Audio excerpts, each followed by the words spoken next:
Друзья, всем привет! Как вы поняли по названию, в этом видео речь пойдет про экзамен MCCQ Part 1. У меня случайно удалилась запись предыдущего введения, поэтому вот такое вот новое разнообразие фона у нас будет в этом видео. Я здесь расскажу про то, какой у нас был план подготовки, какими ресурсами мы пользовались и про то, как совмещали работу на полную ставку и подготовку к экзамену. Я не буду сохранять никакую тайну, я вам сразу в начале видео расскажу про наши баллы. Значит, сдавали экзамен мы 16 мая 2025 года.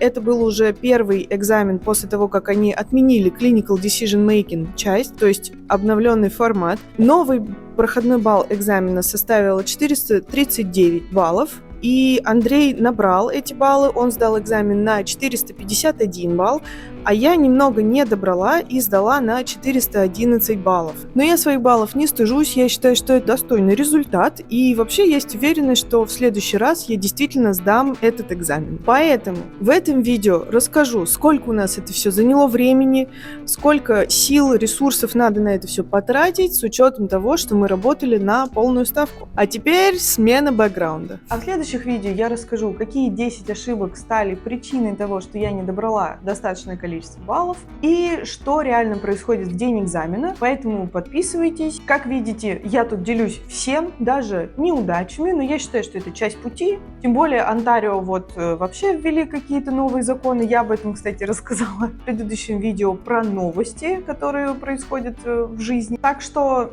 друзья мои, все ерунда, прорвемся, главное не сдаваться.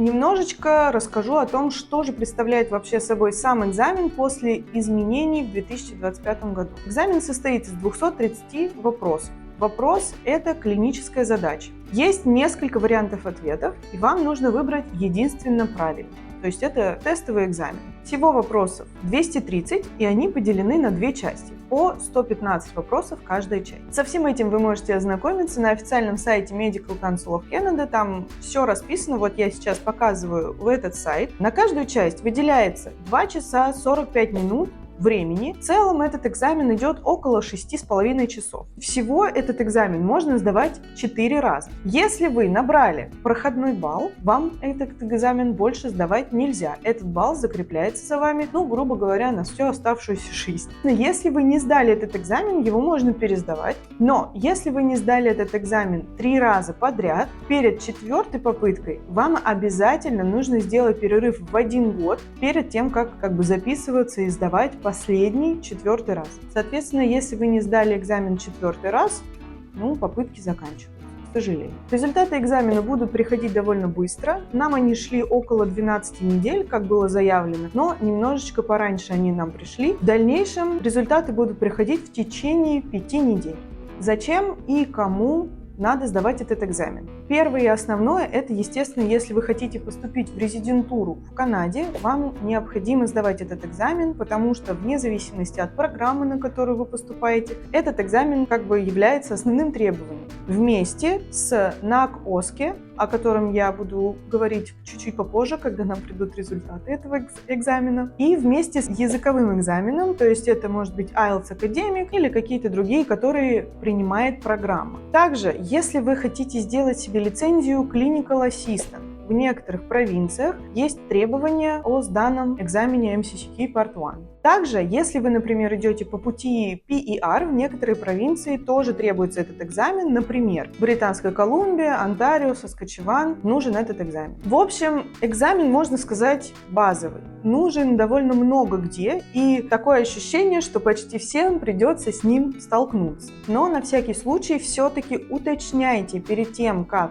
вообще готовиться к этому экзамену, нужен ли он именно вам. Кому можно регистрироваться на этот экзамен и как это сделать? Вы должны быть выпускником медицинской школы, которая признается в World Director of Medical Schools. Вот я сейчас показываю этот сайт. Эта медицинская школа должна быть Identified by a Canada Sponsor Note. То есть это обязательное требование, которое прописано на сайте MCC. Регистрация на этот экзамен происходит через Physician Apply портал, где вы уже, скорее всего, верифицировали свой диплом из медицинского университета. Если вы еще не верифицировали, надо создать Source Verification Request, иначе вам не дадут зарегистрироваться на этот экзамен. Если все окей, переходим дальше во вкладку «Экзамены», «Подать на MCCQ Part 1». Дальше там будет инструкция, шаг за шагом вас проведут, там ничего сложного нету, и в конце вы оплачиваете. Экзамен стоит 1500 канадских долларов. Значит, написано, что для того, чтобы обработать вашу информацию, им понадобится около 4 недель. Честно говоря, у нас это заняло буквально несколько минут, потому что у нас уже все документы до этого были верифицированы на портале Physicians Apply. Нам ничего не надо было подгружать, никаких дополнительных документов не требовались. И у нас это буквально заняло несколько минут, и нам одобрили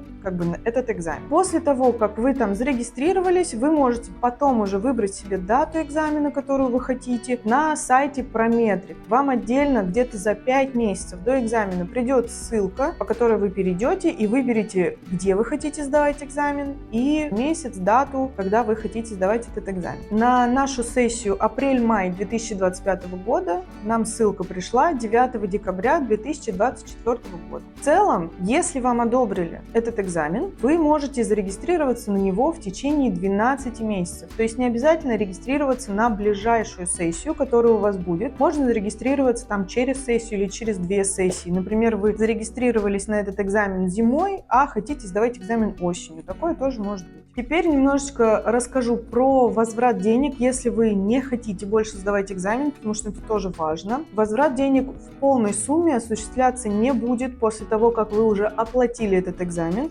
Могут вернуть всегда только часть этих средств. То есть 1500 долларов, если вы уже их оплатили, вам не вернут.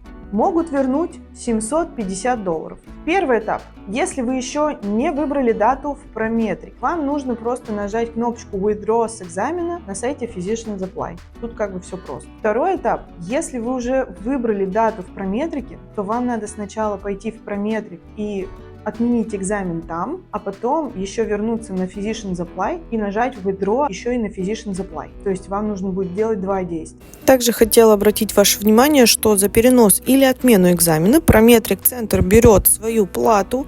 Если это больше, чем 30 дней до экзамена, то надо будет заплатить 50 долларов плюс налог.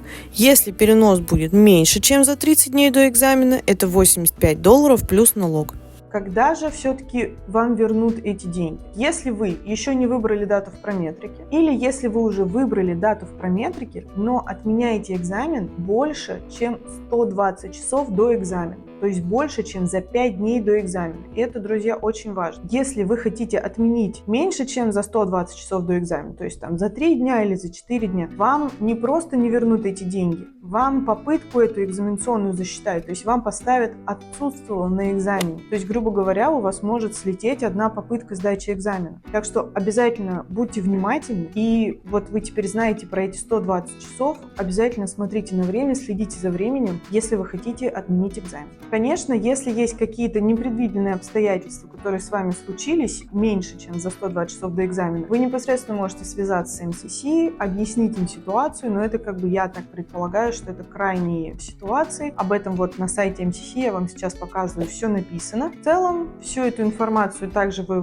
видите на сайте МСС. Если у вас есть какие-то еще вопросы, пожалуйста, пишите в комментарии, будем обсуждать. Но самое основное, что нужно знать перед тем, как подходить к подготовке, это то, что этот экзамен оценивает не узкую специальность, а общие медицинские знания. И плюс они еще учитывают именно канадские особенности медицины, то есть еще и упор туда вам нужно делать. Вот на картинке видно, что они оценивают. Слева получается у нас диагноз, лечение, коммуникации, профессиональное поведение. А сверху получается профилактика, острые хронические заболевания и социальный аспект. Первоначально вам надо понять, какой же у вас уровень знаний в тех предметах, которые не являются вашей специализацией. Это можно сделать несколькими путями. Во-первых, на сайте МСС есть 50 бесплатных вопросов, на которые вы можете сесть, поотвечать и как раз понять, где у вас темы проседают, где вам надо будет больше упор делать при подготовке. То есть общий уровень можно понять из этих 50 вопросов. Также на сайте Canada Kubank есть демо-тест, который вы можете пройти и тоже оценить примерно свои знания. Я приведу свой пример. Я хирург и в целом всегда больше фокусировалась на хирургии, на общей хирургии, онкологии, детской хирургии. Я, например, знала, что у меня лично психиатрия очень проседает. Это та специальность, которую я, знала меньше всего, скажем так. Я, собственно говоря, именно с нее и начала эту подготовку, потому что я знала, что там у меня знаний меньше всего. В дальнейшем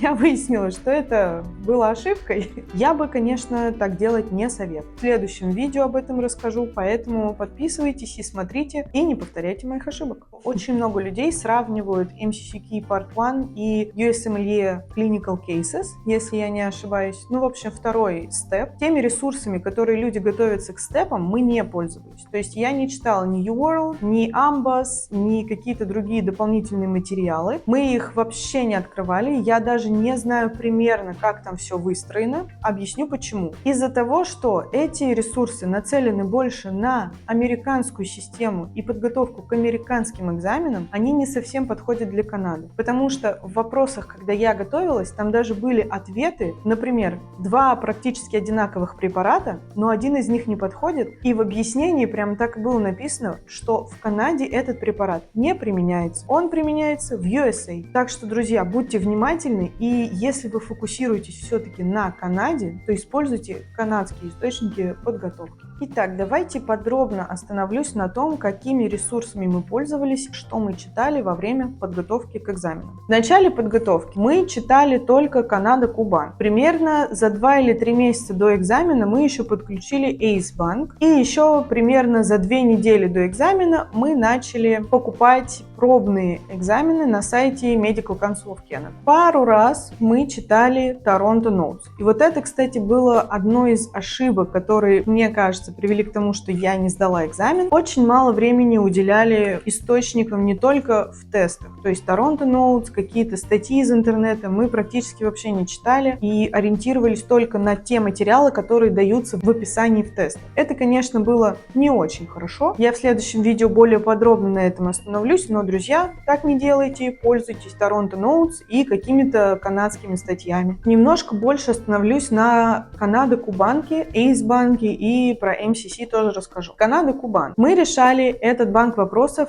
с сентября 2024 года по февраль 2025 года. Этот банк сформировал нам, так сказать, базу, общую базу знаний. Это очень хороший банк вопросов. У нас, значит, тактика по нему была следующая. Мы прорешиваем все вопросы, дальше прорешиваем неправильные вопросы по второму кругу. То есть получается, что те вопросы, которые у нас были правильны, мы их как бы откладываем, а те вопросы, которые неправильны, мы повторяем еще раз. В этом банке вопросов очень понятное объяснение. Там есть и картинки, и таблицы, и довольно хорошо расписаны сами ответы на вопросы. И очень много информации именно по канадским аспектам. То есть они прямо дают эту информацию, которую нужно запоминать именно по канадской медицине. Сейчас при подготовке во второй раз я, конечно же, буду пользоваться этим банком вопросов тоже, потому что действительно дает хорошую базу знаний. И если вы тоже хотите воспользоваться им, вот у меня тут есть реферальная ссылка, я ее оставлю в описании. Друзья, я здесь в видео говорю, что скидка 20%, но на самом деле она 25%. Еще больше скидка, это же хорошо. Поэтому проходите по ссылке, если хотите, и покупайте со скидкой.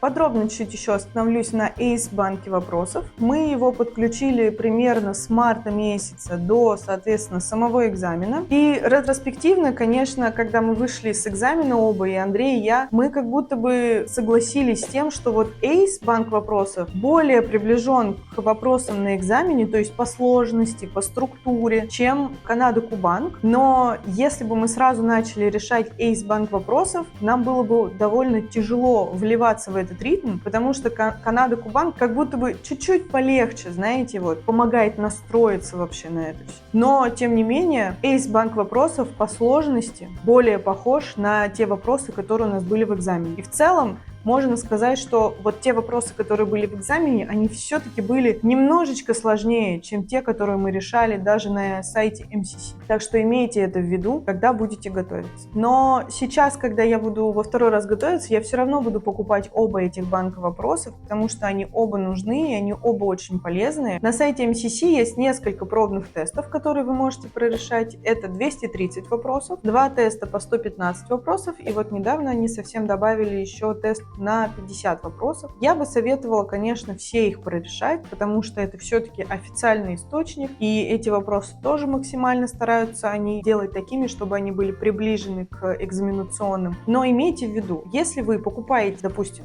115 вопросов или 230, это не важно. Вы можете прорешать их только один раз. То есть, если вы отметили галочкой ответ на вопрос, в дальнейшем во второй раз он уже будет у вас высвечен. То есть у вас будут все ваши отмеченные вопросы показываться сразу. Второй раз прорешать не получится, но можно будет, знаете, попробовать повторить. Просто имейте в виду. Я бы все-таки порекомендовала покупать эти вопросы ближе к экзамену. Знаете, вот за 1,5-2 месяца до экзамена прорешать один такой тест пробный, чтобы понять как раз, на каком уровне вы сейчас находитесь. Потому что 1,5-2 месяца до экзамена – это время, которого вам действительно хватит для того, чтобы подтянуть какие-то знания, если у вас, допустим, какая-то одна часть сильно проседает. Конечно, эти вопросы все платные, кроме 50 вопросов, которые они сделали бесплатно. И я понимаю, что не все могут себе позволить покупать еще дополнительно вот эти платные тесты, поэтому выход все-таки есть. В банках вопросов, которые Канада Кубанк или Ace Bank, там у обоих тестов можно создать вопросы 115 или 230 и сделать себе формат экзамена. Они будут на время,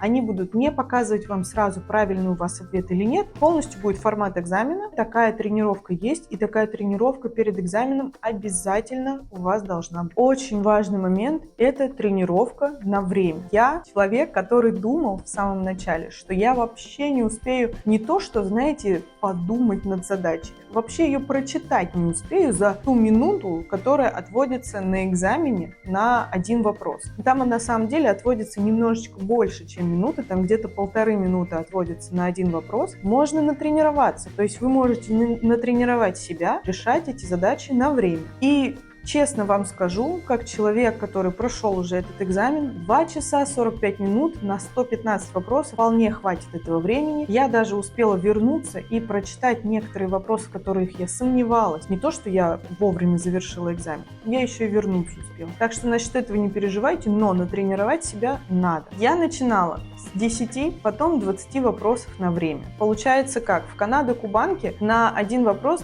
дается чуть больше, чем 1,5 минуты. В Ace банке на один вопрос дается ровно 1 минута. Соответственно, я бы опять-таки начинала тренировать свое время с Канада Кубанк. У вас есть таймер на экране, и чтобы вы не боялись его, чтобы вы привыкли к тому, что есть таймер. И при этом всем не должны страдать баллы за этот тест. То есть минимум 70-80% за тест вы должны набирать. А вот когда уже вы натренируетесь на этот таймер и вы к нему привыкнете, уже можно переходить в Ace и тренироваться там. Если вы натренируетесь в Ace с 1 минутой на вопрос, вам на экзамене не составит труда за 1,5 минуты ответить на вопрос. Я сейчас немножечко расскажу о том, в какой ситуации мы находились, когда начали готовиться к этому экзамену. Как я уже говорила, у нас была работа на полную ставку, это 40 часов в неделю. И работали мы так, что у нас одни субботы-воскресенья были рабочими, другие субботы-воскресенья были выходными. Те недели, когда у нас рабочие субботы-воскресенья, мы отдыхали в понедельник и в пятницу. Рабочие смены у нас обычно длились 8 часов. Но из-за того, что надо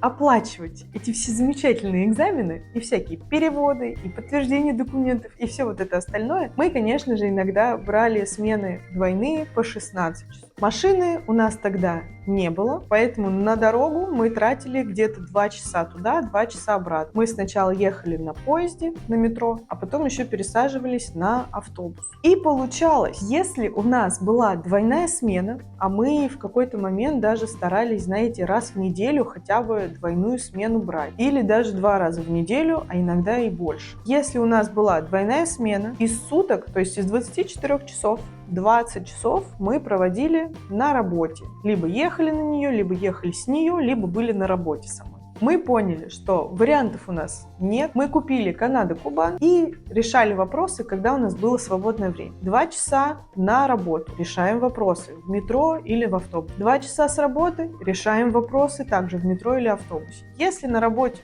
точнее не если, а у нас обязательно был перерыв на работе, мы в эти полчаса тоже решали вопросы. У меня с самого начала очень тяжело шли эти вопросы. Я решала где-то 10 вопросов за 4 или 5 часов. Вот так вот на раскачку вот этих вот вопросов ушел где-то месяц или даже 1,5. Потом еще полмесяца ушло на прорешивание неправильных вопросов. В общем, где-то 2 месяца мне понадобилось для того, чтобы понять вообще, что от меня хотят в этом экзамене. Примерно вот привыкнуть вообще к формату этому всего. То есть 2 месяца. Но Но зато, когда я уже потихонечку начала понимать логику этих вопросов, формат, начала запоминать какие-то слова, конечно же, пошло легче. В этих банках вопросов, любой, который вы возьмете, там все тесты разделены по темам. Мы для себя выделили 6 больших тем, которые нам надо пройти. Психиатрия, педиатрия, акушерство и гинекология, этика, терапия и хирургия. Там почти везде есть еще разделение на подтемы, например, кардиология, эндокринология, урология, в общем, много подтем. Мы начали свою подготовку с психиатрии, дальше учили педиатрию, акушерство и гинекологию, этику, и там уже терапия, хирургия. Почему именно в таком порядке? Очень много кто в соцсетях говорит, что вот эти темы, они встречаются чаще, чем терапия и хирургия. В действительности, вот я как человек, который написал один раз этот экзамен, могу сказать, что да, так и есть, но я бы даже сделала упор больше на этику, потом психиатрия, а потом уже педиатрия, акушерство, гинекология, они даже не так часто встречались, как этика и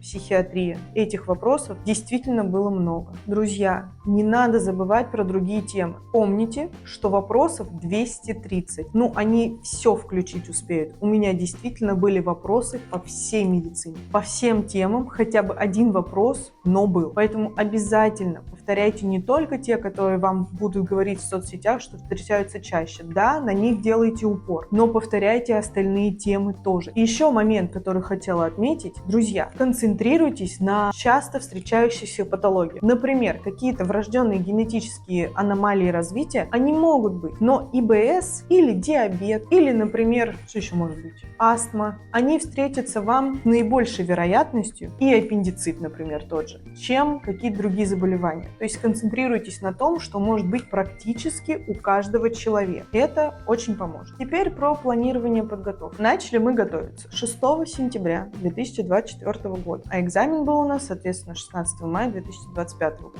В интернете можно встретить очень много советов про то, что надо готовиться 2-3 часа в день, засекать себе время и так далее. Но не у всех это получается. Поэтому мы для себя решили, что будем отводить не время на подготовку, а определенное количество вопросов. Ну, не было у нас нескольких часов подряд каждый день, когда можно было вот сесть и спокойно готовиться. А готовиться, друзья, действительно нужно каждый день. Мы взяли общее количество вопросов, которые нам надо было прорешать. Брали мы эту цифру из Канады Кубанка и примерно разделили на то количество дней, которое у нас есть на подготовку. То есть мы думали, что мы примерно в апреле пойдем сдавать экзамен, вот разделили вот эти все вопросы на там 8 месяцев. И вот так вот у нас появился минимум вопросов, которые нам надо прорешать в день. Но, естественно, вы должны понимать, что с самого начала, если у вас получится, допустим, 50 вопросов в день, так не выйдет. Вы начинаете с меньшего количества вопросов, вот как, например, я начинала с 10 вопросов в день. Дальше у вас это будет увеличиваться, я вам гарантирую. Дальше будет нарастать количество вопросов, которые вы можете спокойно прорешать в день. Но начинайте с малого, не надо гнаться за большими цифрами. Как я уже сказала, я начинала с 10 задачек в день. Соответственно, какая у меня была рутина?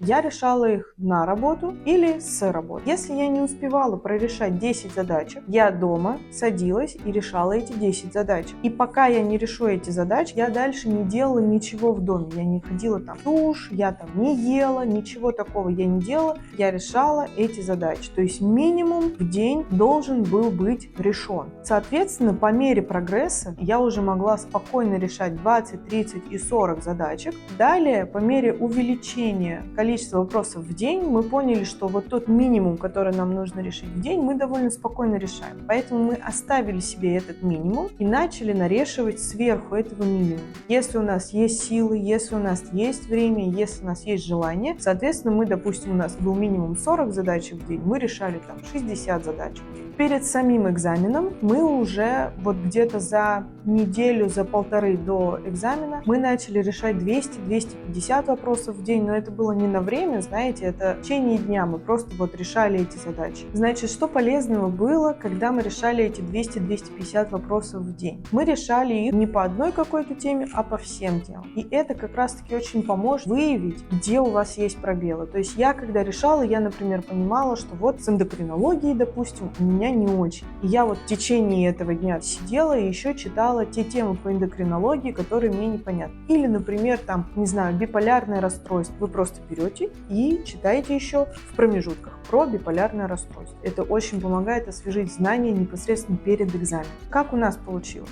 Мы Канаду Кубанг дорешали раньше, чем мы планировали. То есть мы его планировали дорешать практически перед самим экзаменом. Мы дорешали где-то вот в феврале, начали просто повторять эти темы. Поэтому мы после этого еще решили купить Ace Bank, попробовать, как он. И очень хорошо, что мы это сделали, потому что все-таки, мне кажется, по одному банку вопросов довольно тяжело подготовиться. Они разные сами по себе, они как бы, знаете, дополняют друг друга. И также тесты от MCC действительно помогают. Если есть финансовая возможность, пожалуйста, не забывайте о них. Хотя бы какие-то 115 вопросов прорешайте, они действительно помогают. Друзья, если кто-то из вас еще переживает, что у него нет времени на подготовку, пожалуйста, посмотрите на Андрея, который действительно с первого раза сдал этот экзамен. Мы за 9 месяцев подготовки, работая по 8, иногда по 16 часов, с учетом времени, которое мы закладываем на дорогу, то есть 2 часа туда, 2 часа обратно мы закладывали, когда еще машины не было, мы все равно готовились, мы все равно старались. Поэтому, друзья, решайте хоть 10 вопросов, решайте хоть 5 вопросов в день, если совсем у вас ничего не идет, но решайте хоть какое-то количество вопросов, и это действительно поможет. Вот передо мной живой пример того, что можно этот экзамен сдать. Этот экзамен посильный, это я даже вам говорю, человек, который, немножко не добрал баллов. А передо мной вот ходит Андрей, который с первого раза сдал этот экзамен, поэтому не слушайте тех людей, которые говорят, что этот экзамен очень сложно сдать. Не сдавайтесь и готовьтесь. На этой позитивной ноте я хочу закончить это видео. И основные выводы, как раз, которые еще раз хочется подчеркнуть, это то, что этот экзамен не спринт, это марафон. И этот экзамен реально сдать, даже если у вас есть полноценная работа. Главное верить в себя и делать по маленькому шажочку, но каждый день. А в следующем видео я как раз расскажу про 10 ошибок, которые стоили этих баллов, которые я не добрала. Так что оставайтесь на канале или подписывайтесь. И спасибо за просмотр!